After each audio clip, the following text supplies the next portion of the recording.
दोस्तों recently parliament standing committee on education ने ये देखा ऑब्जर्व किया कि सिग्निफिकेंट अंडर रिप्रेजेंटेशन है एससी एसटी ओबीसी कम्युनिटीज के बच्चों को लेकर इन प्राइवेट एजुकेशन।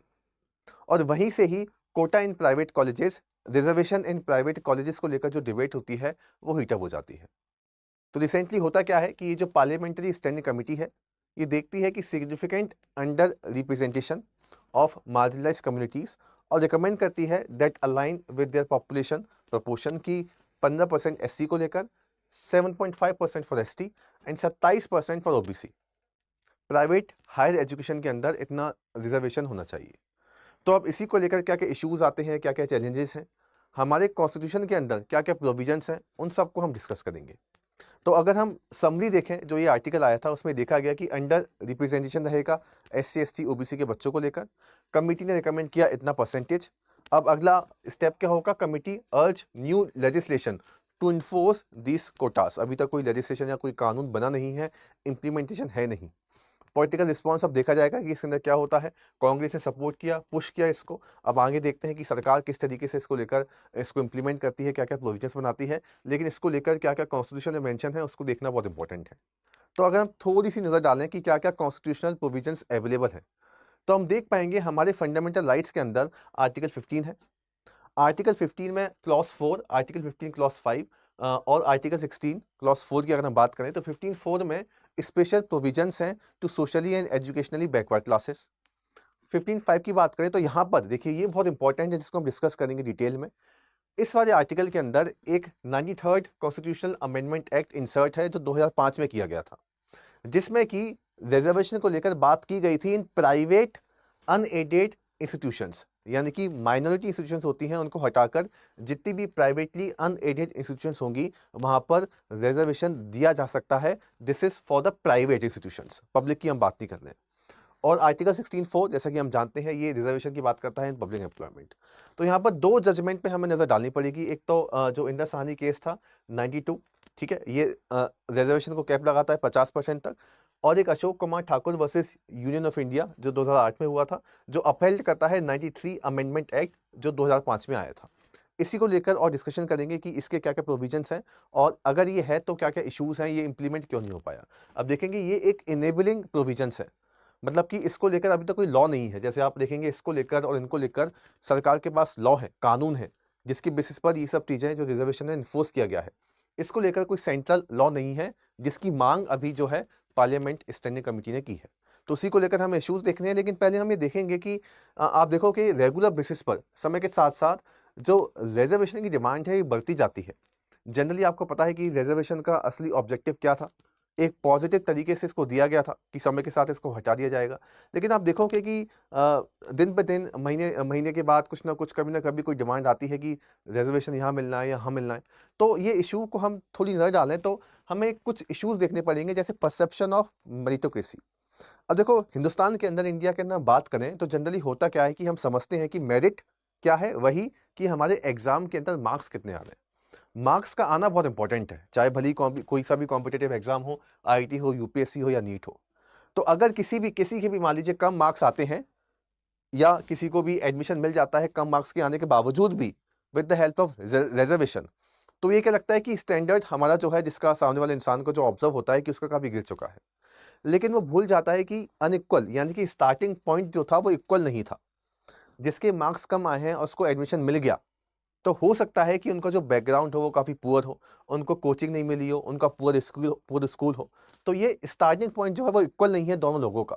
लेकिन हम ये भूल जाते हैं काफ़ी केसेस के अंदर। For example, a general category student who loses a medical seat by 1 mark feel cheated but forget that others had to struggle much harder just to reach at that particular level. तो ये एक तरीके का देखो आप perception है India के अंदर अभी भी।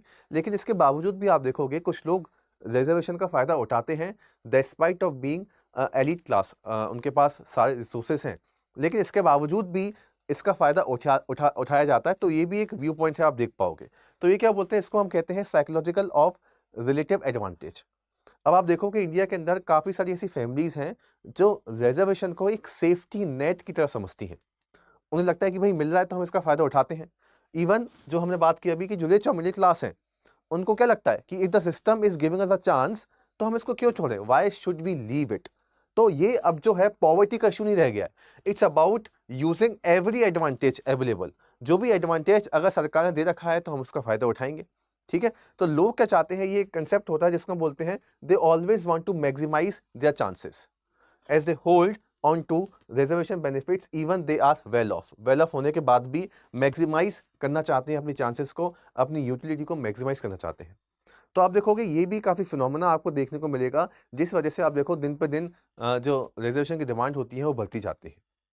अब इन सारे इश्यूज़ पर हम पॉलिटी के हिसाब से, कॉन्स्टिट्यूशन के हिसाब से नज़र डालेंगे। आगे बढ़ते हैं। अभी देखिए, ये हमने देखा कि रिजर्वेशन को लेकर क्या-क्या बातें हो रही हैं और क्या-क्या साइकोलॉजी है लोगों की, इसकी डिमांड क्यों बढ़ रही है।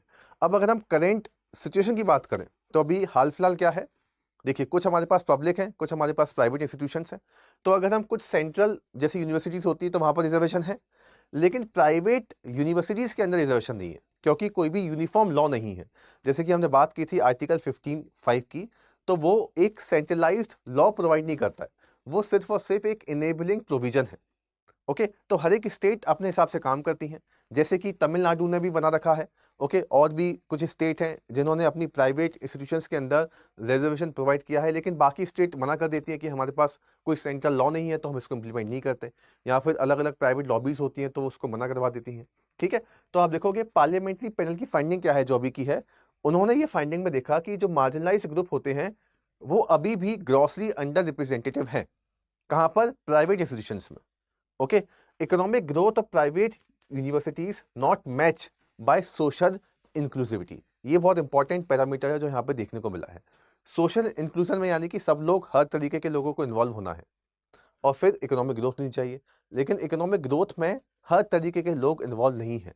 ओके, जो SC ST OBC कम्युनिटीज़ हैं वहाँ का, उनका जो रिप्रेजेंटेशन है वो आपको कम देखने को मिलेगा, तो इस वजह से सोशल इंक्लूसिविटी नहीं है। तो ये जो होता है करंट की सिचुएशन है। अब इस कमेटी ने क्या रिकमेंड किया कि आप यूनिफॉर्म कोटा लगा दो प्राइवेट इंस्टीट्यूशंस पर, सब जगह, ऑल ओवर इंडिया, 15% SC, इतना ST के लिए और इतना OBC के लिए। इसके लिए करना क्या पड़ेगा, इसके लिए आपको एक नया सेंट्रल लॉ बनाना पड़ेगा ताकि ये सारा मैंडेट जो है वो चल सके। तो ये हमारी पार्लियामेंट्री स्टैंडिंग कमेटी ने रिकमेंड किया है, हालांकि ये अभी हुआ नहीं है, ये रिकमेंड है। अब इसके पीछे का अगर हम बैकग्राउंड देखें तो 2005-2006 में काफ़ी प्रोटेस्ट भी हुए थे।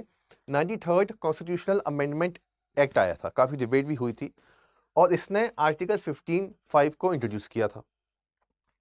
अब इसने सरकार को पावर दी थी कि सरकार अगर चाहे तो रिजर्वेशन दे सकती है प्राइवेटली अनरेटेड इंस्टीट्यूशंस को, एक्सेप्ट माइनॉरिटी इंस्टीट्यूशंस। माइनॉरिटी के लिए नहीं था ये, लेकिन इसकी वजह से काफ़ी प्रोटेस्ट भी हुए, लेकिन फिर देखोगे ये रहा था।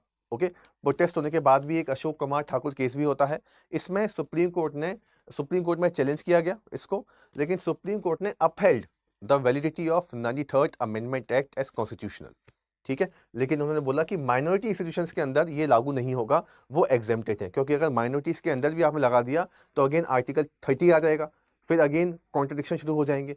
तो इस वजह से माइनॉरिटी इंस्टीट्यूशंस को लेकर यहाँ पर बात नहीं की गई थी। लेकिन हाँ, इसके तहत सरकार प्राइवेट इंस्टीट्यूशंस के लिए लॉ बना सकती है, वो बना नहीं है वो अलग बात है। तो ये 2008 का केस होता है और ये एक 93rd अमेंडमेंट होता है। अब यहाँ से आप देखोगे जो 93rd कॉन्स्टिट्यूशनल अमेंडमेंट एक्ट है, जो आर्टिकल 15 को इंसर्ट करता है, ये है, लेकिन इसके अंदर लिखा हुआ क्या है, आप पहले ये देखिए कि स्टेट अगर चाहे तो स्पेशल प्रोविजन बना सकती है for the advancement of socially and educationally backward classes, जो भी इसको लगता है, SC ST in private unaided institutions except minority institutions. लेकिन इसमें क्या है, it is only an enabling provisions. तो यहाँ पर पावर तो दी गई है स्टेट को, लेकिन ये ऑटोमेटिकली इन्फोर्स नहीं होता है जैसे बाकी के हो जाते हैं। ओके, तो स्टेट के पास पावर है, अगर स्टेट चाहेगी तो करेगी, नहीं चाहेगी तो नहीं करेगी। जैसे कि फॉर एग्जांपल तमिलनाडु, आंध्र प्रदेश, कर्नाटका, उनके पास है कानून, लेकिन काफ़ी और स्टेट मना कर देती हैं क्योंकि ये कहकर कि हमारे पास कोई लॉ नहीं है, या फिर वहाँ पर देखोगे काफ़ी सारी जो लॉबिंग होती है वो मना करवा देती हैं। जो प्राइवेट इंस्टीट्यूशंस की लॉबिंग है, फिर उनको आप देखोगे काफ़ी सारे इश्यूज फेस करने पड़ेंगे। देखिए, आप देखोगे government fearing backlash from private lobbies and middle class have avoided a full scale law mandating quotas in private universities। तो यहाँ पर आपको देखने को नहीं मिलेगा। तो ये पूरा का पूरा इशू है जो इस बात को लेकर होता है। अब अभी देखते हैं आगे जाके क्या होगा, सेंटर क्या लॉ बनाती है। तो करंट में आप देखोगे 15(5) जो है वो है वैलिड है, कॉन्स्टिट्यूशनल है, लेकिन उसका इम्प्लीमेंटेशन नहीं है। ओके, तो पब्लिक में तो है, स्ट्रिक्ट तरीके से, लेकिन प्राइवेट हायर एजुकेशन इंस्टीट्यूशंस में कुछ स्टेट में आपको मिलेगा और कुछ स्टेट में आपको नहीं मिलेगा। और स्टैंडिंग कमेटी ये बोलती है कि भाई पार्लियामेंट को कि आप एक सेंट्रल लॉ बनाओ जिसकी वजह से जो आर्टिकल 15(5) है, जो डेट पड़ा हुआ है, वो सही तरीके से इंप्लीमेंट हो जाए। तो ये भी देखो, अब लॉ है तो उसको इंप्लीमेंट कराने की बात तो कहेगी। तो इस कमेटी ने ये रिकमेंड किया है। ठीक है, तो why the standing committee is demanding, क्योंकि अगर सेंट्रल लॉ बनेगा तब जाकर हम आर्टिकल 15(5) को ऑपरेशनलाइज कर पाएंगे। ओके, मैंडेट करेंगे यूनिफॉर्म कोटा सब जगह पर, एक मॉनिटरिंग और इन्फोर्समेंट मैकेनिज्म बनेगा, ensure scholarship, free waiver, so reservation are not just on paper. तो इस तरीके से जो अभी की जो स्टैंडिंग कमेटी है उसने इसको डिमांड किया है। और अभी डिमांड करने का रीज़न ये भी है कि अब जो पॉलिटिकल रीज़न होते हैं वो अलग होते हैं, लेकिन आप देखोगे 20 साल 2005 से लेकर 2025 तक 15(5) है, लेकिन गवर्नमेंट ऐसी है, ठीक है, कुछ हुआ नहीं है उसका। तो कमेटी ने बोला है कि we already have the constitutional power, now let us use it fully to pass a central law. ठीक है, ताकि सब जगह लग जाए।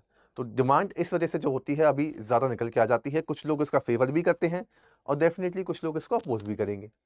जो लोग फेवर कहते हैं वो बोलते हैं कि भाई education is a right not a privilege, social justice को प्रमोट करने के लिए हमें करना चाहिए। जो हिस्टोरिकल इनजस्टिस हुई है वो तो आप तभी कर पाओगे जब प्राइवेट में भी दोगे आप, सोशल इंक्लूसिविटी आपकी तभी होगी।